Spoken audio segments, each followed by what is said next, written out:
So hi friends, welcome to our channel. This is Padmavathi. ఈ రోజు మనతో పాటు చిట్టిబాబు గారు ఉన్నారు. ఆయనతో మాట్లాడదాం. మనకి తెలియని ఎన్నో విషయాలను అయితే ఆయనతో మాట్లాడి మనం తెలుసుకునే ప్రయత్నం అయితే చేసేద్దాం. సో నమస్తే సార్. నమస్తే sir. So Janasena chief Pawan Kalyan సంచలన వ్యాఖ్యలు అయితే చేశారు. కాకినాడలోనే మాట్లాడుతూ తనలోనే తన వెనకుంటూనే కొంతమంది కిరాయిలు అయితే ఉంటున్నారు అంటూ ఆయన వ్యాఖ్యలు అయితే చేశారు. దీనిపై మీ అభిప్రాయం ఏంటి? అసహ్యమైన ఇప్పుడు బ్లేడ్ తోడు కోసారు అన్నారు. బ్లేడ్ తోడు కోస్తే ఘాటు కనపడాలిగా. బ్లేడ్ అనేది కోస్తే ఇమ్మీడియట్ గా నీకు షర్ట్ అయినా బట్ట అయినా జరగాలి, లేకపోతే ఇది చూపించాలిగా. చూడండి, ఇక బ్లేడ్ మీద బ్లేడ్ తోటి కోసారు, ఇదిగోండి చూడ కోతలు ఇదిగోండి చూపించాలిగా. ఉన్నాయి సొల్లువాగుడు కింద ఏదో తద్వారా ఒక మైలేజ్ పొందుదామని ఈయన ఏదో చంపడానికి సింపతి గెయిన్ చేయడానికి. ఇప్పుడు ఉంటే చూపించు, ఇదిగో ఆయన బ్లేడ్ తోటి కోసారు, ఇది కూడా చూడండి, ఇదిగో బ్లేడ్ దగ్గర ఎవరు. ఇప్పుడు నీ దగ్గర నీ పక్కన ఉండేవాళ్ళు నీ సెక్యూరిటీ, నీ జనసేన సైనికులు ఉంటారు కదా. అక్కడికి వేరే వాళ్ళు వచ్చి గీసారంటే అంత ఇవి ఎరిపప్పల్లాగా ఉన్నారని ఈ టీము. సెక్యూరిటీ అంత సన్నాసి టీముగా ఉందా?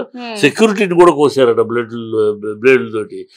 చెప్పడానికి కూడా, చెవిలో పువ్వు పెట్టడానికి కూడా ఒక హద్దు పద్దు ఉండాలి. మరి సినిమాలో పెట్టినట్టు చెవిలో పువ్వులు పెట్టి సినిమాలో సాగుద్ది. పబ్లిక్ లో లైఫ్ లోకి వచ్చి కూడా ఇంకా ఇలాంటి చిల్లర టాక్టిక్స్ జిమ్మిక్స్ ప్రజలేమి అంగీకరించారు. ప్రజలు ఇమీడియట్ గా అడుగుతున్నారు. ఏదైనా అంటం కాదు, ఎక్కడ బ్లేడ్ తోటి బ్లేడ్ ఊని అలా అంటేనే సర్వన్ గీతలు పడుతుంది. చూపించు ఎక్కడైనా బ్లేడ్ తోటి వస్తున్నారంటే. సరే బట్ట వరకే చిరిగింది, ఎలా బట్ట చూపించు, చిరిగిన బట్ట నీ సెక్యూరిటీ చూపించు. ఊరినే అంటే జనాలు అంత పవన్ దృష్టిలో పవన్ గారు తన ఎరిపప్పేమో కానీ జనాలు అంత ఎరిపప్పులు కాదు. తను చెప్పే ప్రతి ఎదవ మాటని, ప్రతి అబద్ధాన్ని నమ్మేసే అంత మూర్ఖత్వంలో ప్రజలు లేరు. తను చెప్పేస్తున్నాడు కనుక నమ్మేస్తారు. అయ్యో పాపం అంటారు. అయ్యో పాపం ఇది ఎక్కడ న్యూసెన్స్ అనుకుంటున్నారు. అర్థం పద్ధతి లేని ఏమి ఇది సింపతి గెయినింగ్ కోసం ఇదేమి డ్రామా తెలిసిపోతుంది. అంటే సినిమాల్లో ఆడే నాటకాలు రాజకీయాల్లో ఆడతారు ట్రై చేస్తున్నారు. అంతే అంతే అంతే అంతే అంతకు మించి ఏం లేదు. ఏమో ఉండాలి కదా. పాయింట్ 1, నీకు ఎక్కడైనా ఘాటు పడిందా? లేదు. షర్టు బట్ట ఏమైనా చిరిగిందా? లేదు. పాయింట్ నెంబర్ 2, నీ సెక్యూరిటీ అంటున్నావు.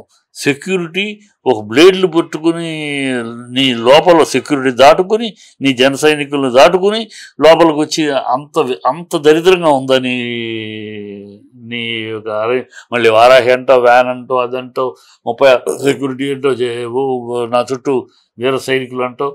ఇదే దరిద్రం. నెంబర్ 3, అసలు నిన్ను బ్లేడ్ తోటి కోసి అలా ఏదైనా చేయాలనుకుంటే నేరుగానే జరుగుతుంది. బ్లేడ్ తోటి కోసి వాడు సాధించేది ఏంటి? వాడికి వచ్చేది ఏంటి? డ్రామా మాట్లాడకూడదు.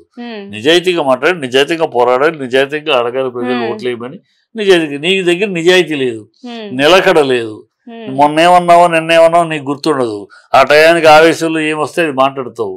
కనుక నీవు అస్తవ్యస్తమైన నీ ప్రయాణము, అస్తవ్యస్తమైన నీ మాటలు, అస్తవ్యస్తమైన నీ ఆలోచనలు ప్రజలు ఎక్కడ మనిషిరా బాబు, ఈ కోతి కుక్కరాయిలాగా ఇతను ఎక్కడ పెట్టుకుంటారు నెత్తిన అని అసహించుకుంటున్నారు, పక్కన పెడతారు. దాన్ని ఇప్పుడు ఎందుకు వారాహి క్యాన్సిల్ అయింది? వారాహి క్యాన్సిల్ అయింది దానికి ఇలాంటివి ఎదుగుతున్నాడు. వారాహి జనాకర్షణ లేదు, వారాహి జనాల దగ్గర ఇక్కడ రెస్పాన్స్ లేదు. అందుకని మనం మూసుకుని బెటరు. పబ్లిక్ మీటింగ్లు అయితే ఇలా వాళ్ళకి జనాలు సేకరిస్తారు. తప్పితే మనకంటూ వెళ్తే ఎక్కడ పెద్ద రెస్పాన్స్ కనపట్లేదు, అసహ్యం అయిపోద్ది. అందుకని ఈ డ్రామా నాకు ఇలా ఉంటుంటున్నాయి. అందుకని వారాహి బండి మీదకి ఎవడు రాగలరా? బండి మీదకి నువ్వు లోపల ఉంటావు, నీ లోపల నుంచి పైకి ఎక్కుతావు, మళ్ళీ లోపల చూస్తావు, ఎవడు రాగలడు? ఏంటి పిచ్చి కోతలు, పిచ్చి జనాలకి, చిన్నపిల్లడు కూడా అర్థం పెద్ద డ్రామా అని. ఈ డ్రామాలు వద్దు. ప్రజల్ని మెప్పించే విధంగా మాట్లాడటం నేర్చుకోవాలి ఫస్ట్. ప్రజల్ని మెప్పించే విధంగా మాట్లాడటం తెలియదు అతనికి. బట్టలు ఉడదీస్తా, బొచ్చు ఉడదీస్తా, ఇలాంటి పిచ్చి పిచ్చి కోతలు తప్పితే నేను వస్తే ఇది చేస్తా, నేను వస్తే ఇది చెయ్యగలను, ఆ ప్రజలు కూడా నమ్మేలా ఈ పని అంటున్నాడు, వస్తే చేయగలడు అనే విశ్వాసం కల్పించాలి. ఏమీ నువ్వు చెప్పలేడు, ప్రజల్లో విశ్వాసం కల్పించలేడు. ప్రజలు ఏదో తప్పట్లు కొట్టించుకుందామని ఫ్యాన్స్ తోటి కొట్టించుకుంటాం తప్పితే, డైలాగులు కొట్టడం తప్పితే, ప్రజా నాయకుడుగా, ఒక పార్టీ అధ్యక్షుడుగా, ఒక క్రమశిక్షణతోటి, ఒక పద్ధతితోటి, ఒక విధానాలతోటి, ఒక విచక్షణతోటి, ఒక విజ్ఞాన ప్రజ్ఞలతోటి మాట్లాడే శక్తి, సామర్థ్యం అతనికి లేదు. అందుకని ఇలాంటి చిల్లర డ్రామా మాట. సో మనకి చూసుకుంటే పిఠాపురం నుంచి జనసేన అధినేత పవన్ కళ్యాణ్ 100% ఆయన గెలిచి చూస్తారు అని అనేసి నారా లోకేష్ గారు అయితే అంటున్నారు. నారా లోకేష్ ఓడిపోయాడు, నారా లోకేష్ మాట్లాడక చంద్రబాబు మాట్లాడక గెలుస్తాడు, నేను మాట్లాడుతూ ఉంటామా? ప్రజలు మాట్లాడే మాటలు ఏంటి? ప్రజలు మాట్లాడేవాడు ఏం మాట్లాడుతున్నాడు? ఇతను భీమవరంలోనూ అక్కడ గాజువాకలోనూ పోయాడు, మళ్ళీ అక్కడే పోయి నుంచుంటే అన్నా పోయినసారి ఓడిచ్చాం, పోన్లీ పాపం ఈసారి అయినా కాస్త చూద్దామని అనుకునేవారు, అనుకునే అవకాశం ఉండేది. ఇప్పుడు ఆ వదిలేసి ఇక్కడికి వచ్చాడు. ఇక్కడేదో కాపులు, అమ్మాయి వంగ గీత కూడా కాపు ఆడపడొచ్చే, నువ్వు కాపులకు పైగా పెద్ద ద్రోహిగా ముద్రపడ్డావు. కాపులను తీసుకెళ్లి చంద్రబాబు కాళ్ళ దగ్గర కూర్చోబెట్టావు, కాపుల ఆత్మాభిమానం దెబ్బ కొట్టావని ప్రజలు నిలదీస్తున్నారు. నువ్వు కాపు నాయకుడు ఎట్లా అవుతావు? నువ్వు కాపు సేవకుడు ఎట్లా అవుతావు?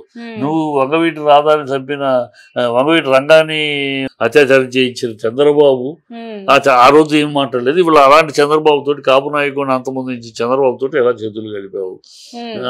ముద్రగడ పద్మనాభం కాపుల కోసం ఉద్యమం చేస్తుంటే ఆయన్ని చంద్రబాబు నానా హింసలు పెట్టి, వాళ్ళ కుటుంబాన్ని పోలీస్ స్టేషన్ తీసుకెళ్లి నుంచోబెట్టి, ఆ కుటుంబం ఆత్మహత్య చేసుకునే స్థాయికి మానసికంగా వాళ్ళు కుంగతీసిన ఆనవుడు ఏమి మాట్లాడిని, ఆయన ముద్రగడ ఏమన్నా తన కోసం చేశాడు ఆ రోజు ఉద్యమం?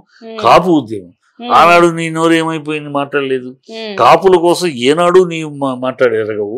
కాపుల సంక్షేమం కోసం ఇవాళ ఎన్నికలు రాగానే నేను కాపుని, ఒకప్పుడేమో మళ్ళీ అంటావు నేను కాపు కుల రాజకీయాలు చేయను, నాకు కాపులని ఓటేయక్కర్లేదు అంటాడు. ఇంకోసారి కాపులందరూ ఓటేస్తే నేను సీఎం అవుతాను అంటాడు.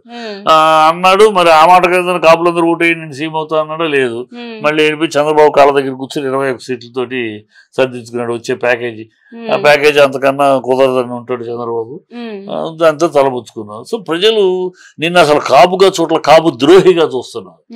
కాపుల తలలు పరువు తీశాడు, కాపులు తీసుకెళ్లి చంద్రబాబు కాళ్ళ దగ్గర కూర్చోబెట్టాడు, తను కూర్చున్నాడు, మమ్మల్ని కూడా కూర్చోబెట్టాడు, చిచి దరిద్రం అని అసహించుకుంటున్నారు. అందువల్ల అతను భీమవరం పిఠాపురంలో అతన్ని ఎవరు కూడా మా లోకల్ నాయకుడు, అక్కడ కావాల్సింది లోకల్ గా అందుబాటులో ఉండేవాడు కావాలి. ఇతను ఎక్కడ అందుబాటులో ఉంటాడు? ఏదైనా అందుబాటులో ఉండే అవకాశం ప్రశ్న వాళ్ళు చెప్తారు, వీళ్ళు తీసుకుంటాను ఉంటాను. ఎవడో ఆయన సెక్రటరీలో ఇంకోళ్ళు ఉంటారు. కానీ పవన్ కళ్యాణ్ దొరికే బాబుతుంది అది లేదనుకో ఏమి రాదు. అతను రాజకీయ నాయకుడుగా కానీ ప్రజా నాయకుడుగా కానీ అతను అనర్హుడు అని ప్రజలు నిర్ణయించేశారు. అతను ఎందుకు పనికిరాడు, ఏం మాట్లాడతాడో తెలియదు, ఎందుకు మాట్లాడతాడో తెలియదు, ఏం మాట్లాడాలో తెలియదు. అతను అప్పటికప్పుడు ఎమోషన్గా అప్పటికప్పుడు వచ్చే ఆవేశంలో మాట్లాడే బాబత్ తప్పితే ఆలోచించి ఒక విధానంగా, ఒక నాయకుడిలాగా, ఒక ప్రజానాయకుడిలాగా ప్రజల కోసం, ప్రజల మన్ననలు పొందేలా, ప్రజల మెప్పు పొందేలా మాట్లాడటం అతనికి చేత కాదు. ఒక సినిమా హీరోగా మాట్లాడటం చేతను. సినిమా హీరోగా మాట్లాడతాడు. సినిమా హీరోగా బ్రహ్మాండం. అతను హ్యాపీగా రాజకీయాల నుంచి వెళ్ళిపోయి సినిమాలు చేసుకుంటే బ్రహ్మాండంగా కెరియర్ ఉంటుంది. రాజకీయాలకు మాత్రం అతను అన్ఫిట్. అతని వల్ల రాజకీయాలు భ్రష్టు పట్టాయి తప్పితే దేశం బాగుపడేది ఏమి ఉండదు. ఎందుకంటే ఎంత అస్తవ్యస్తంగానూ ఇన్ని పల్టీలు, ఇదే చంద్రబాబుని తిట్టాడు, ఇష్టం వచ్చినట్టు తిట్టాడు, తెలుగుదేశాన్ని తిట్టాడు, లోకేష్ని తిట్టాడు, వాళ్ళు గొప్ప అంటాడు. ఇదే బీజేపీని తిట్టాడు, పచ్చిపోయి లడ్డూలు అన్నాడు, వార్నింగ్ ఇచ్చాడు, నరేంద్ర మోడీ గారికి వార్నింగ్లు ఇచ్చాడు. మళ్ళీ ఇప్పుడు వాళ్ళ దిక్కు అంటాడు. నేను బీజేపీతో సచ్చిన చేయి కలపను అన్నాడు. ఏనాటికి కలపను, బతికొండగా కలపన్నాడు. ఇవాళ బీజేపీ ఉంటేనే అంటాడు. సో ఇతని ఒక స్టడీనెస్ లేని, ఒక సిద్ధాంతం లేని, కేవలం రాద్ధాంతం తప్పితే సిద్ధాంతము విధానము లేని ఒక థర్డ్ రేట్ పొలిటీషియన్ కింద ప్రజలు గుర్తించేశారు.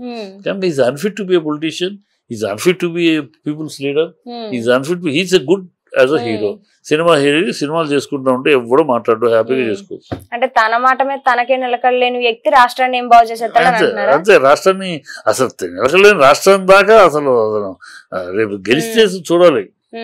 గెలిస్తే అతను గెలవనివాడు చంద్రబాబు. ఎందుకంటే చంద్రబాబు వ్యూహం రేపు అపోజిషన్ లో వెళ్ళినా